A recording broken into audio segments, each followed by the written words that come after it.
Fala, gente amiga, tudo bom? Eu sou Carlos Lose e esta é a Batata Espacial, o seu site de cultura nerd e de cultura em geral na internet.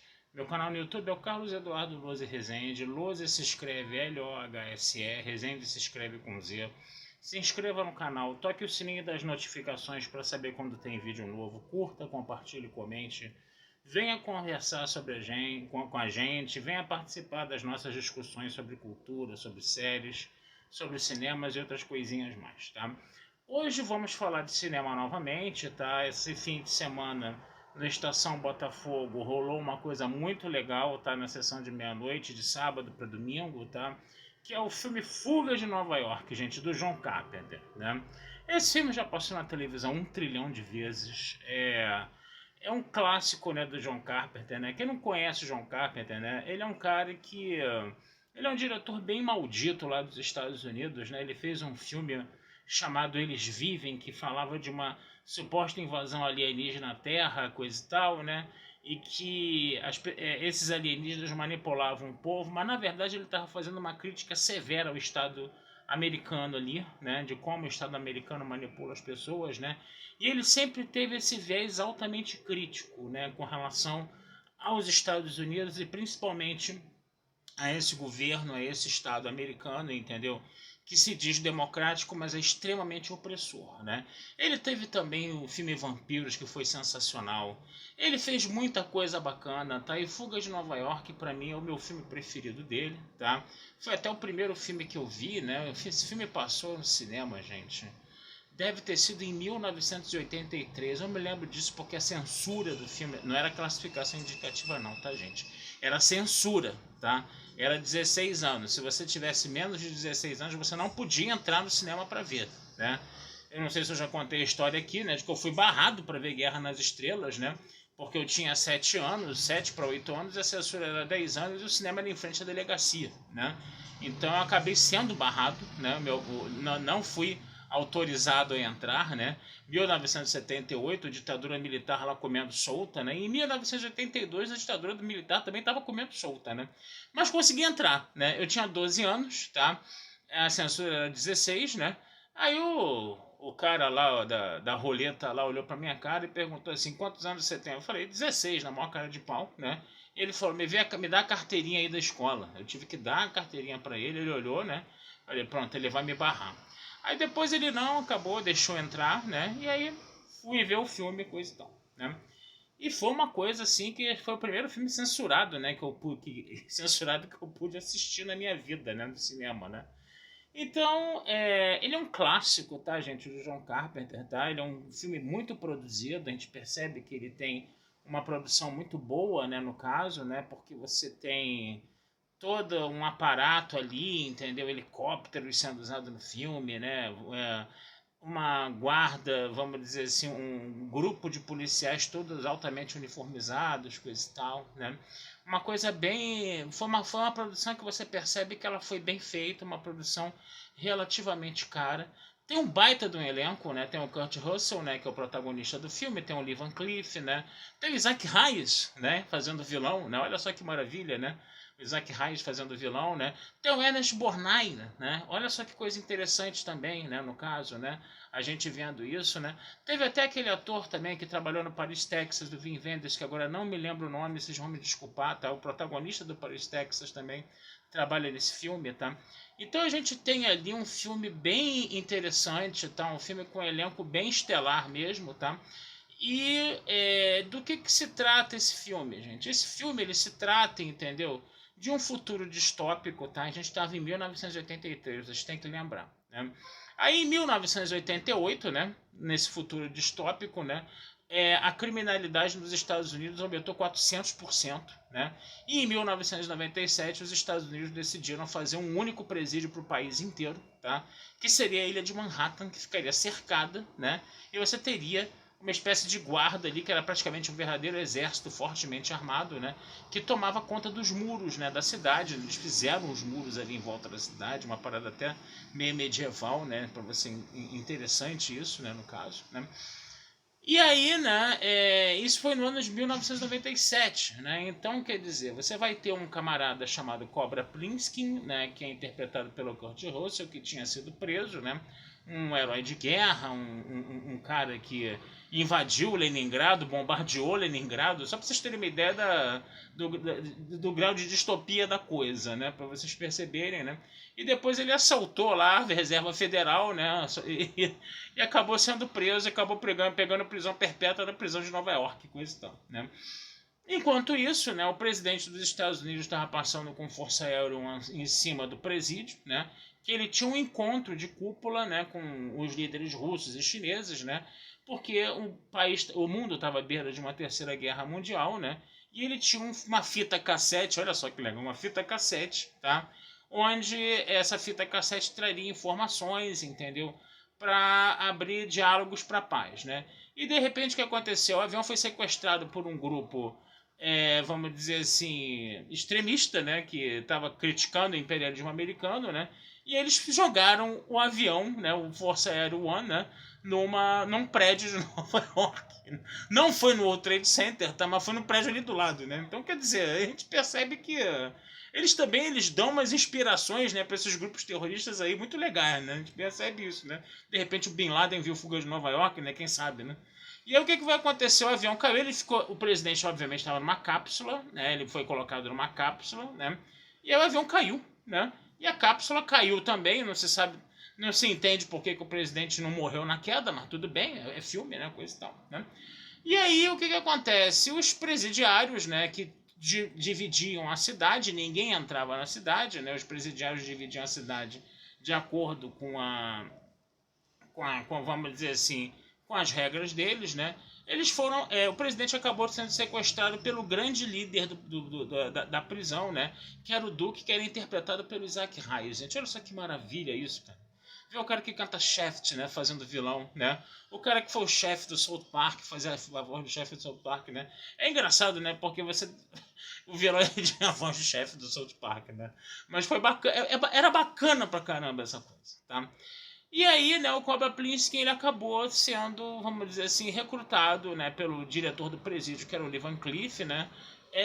Vocês estão vendo que é só ator top, né? Vocês estão percebendo que é só ator top que trabalha no filme do John Carpenter, né? Nesse filme do John Carpenter, né? Porque o John Carpenter, geralmente, os filmes dele tem atores mais de segunda linha, mas nesse filme não. Esse filme, a parada foi super produzida mesmo, né? E aí o que vai acontecer? Ele vai ter que resgatar o presidente dos Estados Unidos, porque aquela fita tem que ser tocada em 22 horas, né, nesse encontro de cúpula, né? E a fita caiu junto com o presidente, né? Ele botou dentro de uma mala que estava presa a algemas, né, no corpo dele, no pulso dele, né? E o Duque lá sequestrou o presidente, né? Então, e ficou aquela situação do Cobra Plinsky ter que entrar no presídio, né? Ele entra com um planador assim, né? Coisa e tal, né? Porque esse planador não fazia barulho, né? Ele pousou no World Trade Center, né? Foi uma parada até meio, não vou dizer CGI porque não existia na época, né? Mas teve uns efeitos visuais o filme também, que foi bacana, né? E a trilha sonora muito legal também. Eu adoro a trilha sonora desse filme, uma trilha sonora altamente instrumental, né? Com sintetizadores, o cacete A4, né? Muito legal também isso, tá? E aí o Cobra Plinsky vai lá, ele começa a procurar o presidente, coisa e tal, ele vai cheio das parafernálias eletrônicas da época, né? Para poder identificar o presidente, só que elas acabam dando errado. Um dos caras que estava com o sensor que o presidente tinha foi um mendigo que roubou dele, esse negócio todo, patati, patatá. E o Cobra Plinsky tinha que procurar o presidente de qualquer jeito, entendeu? É claro que ele ia ganhar a liberdade dele em troca, mas o grande detalhe foi o seguinte: ele foi injetado nele, dizendo que era vacina contra vírus, coisa e tal, né? Foram injetados explosivos no sangue dele que explodiriam em 22 horas. Então ele não tinha alternativa senão, né? Perdão, gente, salvar o presidente. E aí ele conhece um motorista de táxi, né? Que é interpretado pelo Ernest Borgnine, que tá sensacional no filme, tá legal pra caramba no filme. Tem o cara lá que fez o Paris, Texas, que é o Brain, né? Que aqui no Brasil ficou dublado como Crânio, né? Que morava na Biblioteca Pública de Nova York e era o cara que era cientista, estudioso. Ele tinha uma rusga do passado com Cobra Plinsky também, um negócio assim meio complicado, né? Mas o Crânio, ele era respeitado pelo Duque, né? No caso, porque ele fazia gasolina pro Duque, né? Poder andar com os carrinhos dele lá por dentro de Nova York, aquele negócio todo, né? Então eles vão atrás do presidente, né? Eles acabam tendo que ir atrás do Duque, esse negócio todo, eles acabam salvando o presidente, né? Não se aconteceu uns lances muito mirabolantes, por exemplo, eles tinham que atravessar, eles tinham para chegar aos muros do presídio, para içar o presidente muro acima, eles tinham que passar por uma ponte que era minada, né? Porque todos os acessos a Nova York eram minados, entendeu? Mesmo tendo muro, os acessos eram minados, né? O nosso cérebro, né, o brain, né, no caso ali, o crânio, né, ele é que tinha os mapas, né, das minas, né, para poder atravessar esses campos minados que tinham nas pontes. Ele, inclusive, acabou pisando numa mina e morrendo. Né? Justamente o cara que tinha os mapas, né, um negócio meio surreal, mas tudo bem, né? E aí eles içam o presidente, aquele negócio todo, eles conseguem salvar o presidente. Na hora que o Cobra Prince está sendo salvo, está subindo também, né? Ele está sendo içado, né, por uma corda, né? A corda tem lá um carretel lá, elétrico lá que está içando ele. Aí de repente uma mão faz aquele carretel parar de içar, né? O nosso Duque está chegando já para metralhar todo mundo, mas o presidente está com a metralhadora, ele metralha o Duque de cima a baixo, né? Então depois de salvo o presidente, depois do Cobra Plinsky ter lá o seu explosivo neutralizado, né, na corrente sanguínea, coisa e tal, ele vai perguntar para o presidente, né, o que ele achava, o que ele sentia de tantas pessoas terem sacrificado a vida por ele, né? E ele meio que falou um discurso lá mais formal, não mostrou sentimento nenhum, né? Mas no final das contas, o que aconteceu? Na hora que ele foi tocar a fita, né, para os líderes mundiais, que ele já não tinha conseguido viajar, então ele fez uma espécie de videoconferência ou teleconferência na época, né? Na hora que ele foi tocar a fita, começou a tocar uma música de jazz que era do carro, né, do táxi do Ernest Borgnine, né? Que aí o Cobra Plinsky, né, ele trocou as fitas, né, de sacanagem, né? E o filme termina com ele destruindo a fita, que era realmente a fita que poderia salvar o mundo, né? Então, quer dizer, ele colocou o mundo à beira de uma terceira guerra mundial, né? Porque ele salvou o canalha do presidente que não estava nem aí, né? Para esses caras. Então, tipo assim, foi a resposta que ele deu, né?